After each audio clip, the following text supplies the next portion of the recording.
F&O trading से पैसा तो बन रहा है, पर क्या टैक्स की बारीकियों के लिए हम तैयार हैं? देखिए, इंडिया में F&O ट्रेडर्स के लिए टैक्स के नियम थोड़े उलझे हुए हो सकते हैं, पर इन्हें समझना बहुत ही जरूरी है। तो चलिए आज इन सारे नियमों को एकदम आसान भाषा में समझते हैं।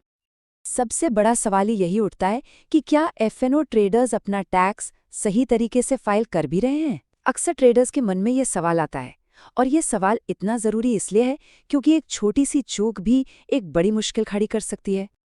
इस बात को बिल्कुल हल्के में नहीं लिया जा सकता।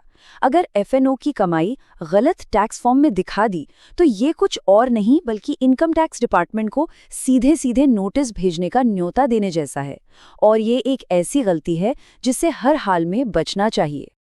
तो आखिर वो कौन सी आम गलती है जो ट्रेडर्स को सबसे ज्यादा महंगी पड़ जाती है? ये गलती जुड़ी है गलत ITR फॉर्म चुनने से।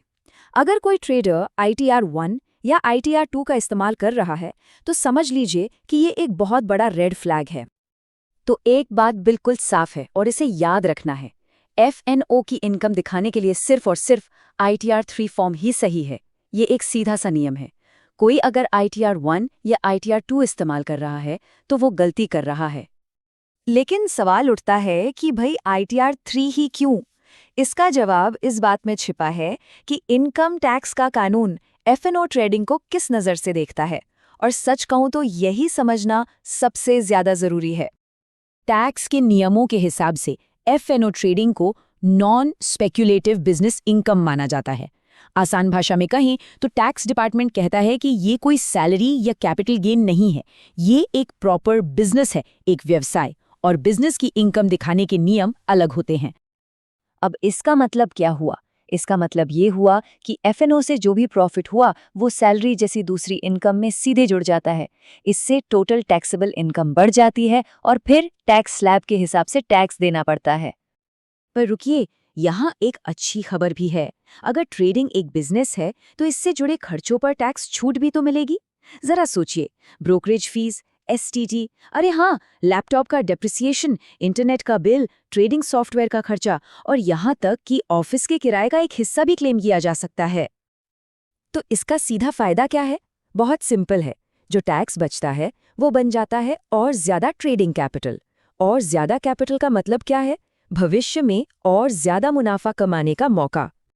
चलिए अब दो ऐसे शब्दों पर आते हैं जिन्हें लेकर ट्रेडर्स अक्सर कंफ्यूज रहते हैं। एक है टर्नओवर और दूसरा है टैक्स ऑडिट। इन्हें समझना भी उतना ही जरूरी है।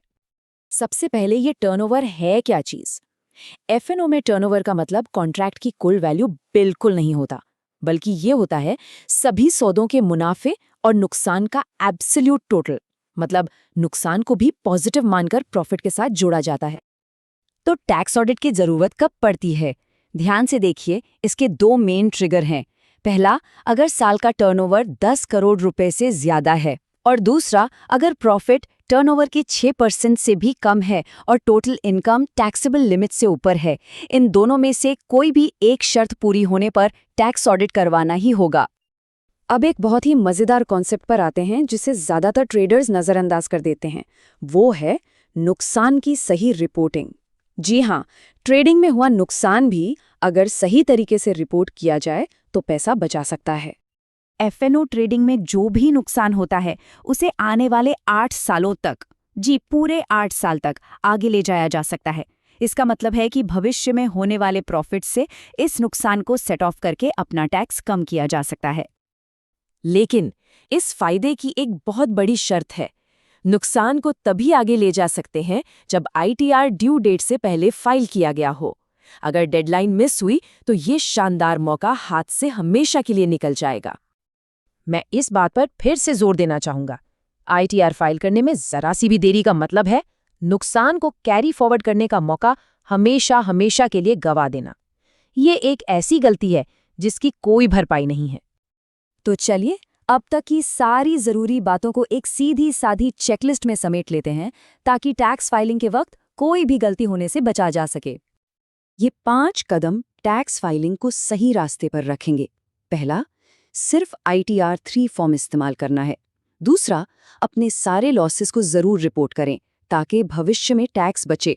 तीसरा, अगर लागू होता है तो एडवांस टैक्स टाइम पर भरें। चौथा, अपने सौदों का एक बेसिक रिकॉर्ड मेंटेन करें। और पांचवा, जिन भी खर्चों को क्लेम कर रहे हैं उनके बिल या सबूत जरूर संभाल कर रखें। और आखिर में बस इस एक सवाल पर सोचिएगा, टैक्स फाइलिंग की एक छोटी सी दिखने वाली गलती की असली कीमत क्या होती है। ये सिर्फ पैसों का नुकसान नहीं है, ये मानसिक शांति और कीमती वक्त का भी नुकसान है। हमेशा याद रखिए, इस खेल में सही जानकारी ही सबसे बड़ा बचाव है।